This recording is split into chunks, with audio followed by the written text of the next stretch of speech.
തിരുവനന്തപുരം നെയ്യാറ്റിൻകരയിലെ ഗോപൻ സ്വാമിയുടെ ദുരൂഹ മരണത്തിൽ സ്ഥലത്ത് നാടകീയ രംഗങ്ങൾ. ജില്ലാ കളക്ടറുടെ അനുമതിയോടെ കല്ലറ പൊളിക്കാൻ ഉദ്യോഗസ്ഥർ എത്തിയതോടെ കുടുംബം പ്രതിഷേധവുമായി രംഗത്തെത്തി.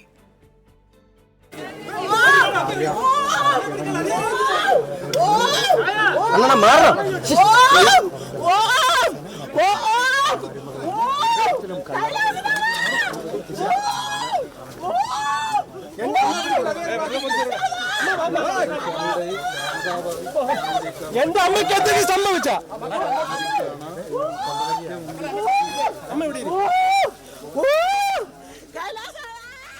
കനത്ത പോലീസ് സന്നാഹത്തോടെ കല്ലറ പൊളിക്കാനുള്ള നടപടിക്രമങ്ങൾ പുരോഗമിക്കുകയാണ്. അജീഷ് ജയകുമാർ ഇപ്പോൾ സംഭവ സ്ഥലത്ത് നിന്ന് തത്സമയ വിവരങ്ങളുമായി ചേരുന്നുണ്ട്. അജീഷ്, ഈ കളക്ടറുടെ അനുമതിയോടെയാണല്ലോ നടപടി. ഇപ്പോൾ ഏതെങ്കിലും തരത്തിൽ സംഘർഷാവസ്ഥയുണ്ടോ? എന്തൊക്കെയാണ് വിവരങ്ങൾ, അജീഷ്?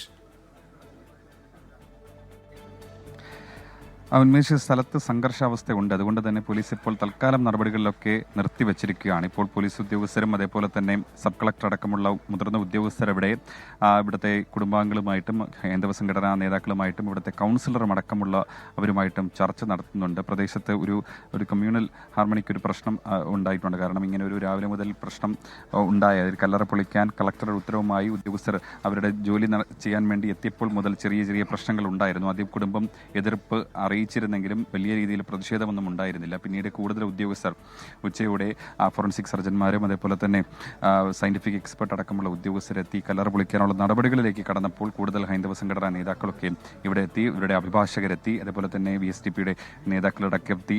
അങ്ങനെ പ്രാദേശിക BJP നേതാക്കളടക്കമുള്ളവർ ഇവിടെ ഉണ്ട്. അവരെല്ലാം അവരുടെ എതിർപ്പ് അറിയിച്ചു. കാരണം ഇവരുടെ കുടുംബം പറയുന്നത് അവരുടെ ആചാരം അനുഷ്ഠാനം പ്രകാരമാണ് അവരുടെ അച്ഛൻ്റെ സമാധി ഇവിടെ ഉണ്ടാക്കിയത്. അത് പൊളിക്കുന്നതിന് മുമ്പായിട്ട് കുടുംബത്തിന് ഒരു നോട്ടീസ് നൽകണമെന്നൊരു ആവശ്യമായിരുന്നു ഇവർ ഉന്നയിച്ചത്. ഇക്കാര്യം ഈ പൊളിക്കുന്നതിനുള്ള നടപടികൾ തുടരുമ്പോൾ തന്നെ സബ് കളക്ടറെ ഇവർ അറിയിച്ചു. അതിനെ തുടർന്ന് സബ് കളക്ടർ ഉദ്യോഗസ്ഥരുമായി കൂടിയാലോചിച്ചതിന് ശേഷം ഒരു തീരുമാനത്തിലെത്തിയിട്ടുണ്ട്. നിലവിൽ എന്തായാലും ഈ കല്ലറ പൊളിക്കുന്നതിനുള്ള നടപടികൾ തൽക്കാലത്തേക്ക് നിർത്തിവച്ചിരിക്കുകയാണ്. അതിനുശേഷം ഇവരുമായിട്ട് ഒരു കൂടിയാലോചന നടത്തിയതിന് ശേഷം അവരുടെ തീരുമാനമുടൻ അറിയിക്കും. എന്തായാലും ഇപ്പോൾ കൗൺസിലർ അടക്കമുള്ള ആളുകളുമായി ഈ കുടുംബാംഗങ്ങളുമായി അവരുടെ അഭിഭാഷകരുമായി സബ് കളക്ടർ സംസാരിക്കുന്നുണ്ട്. എന്തായാലും ഒരു തീരുമാനം ഉടൻ ഉണ്ടാകുമെന്ന് പ്രതീക്ഷിക്കുന്നു.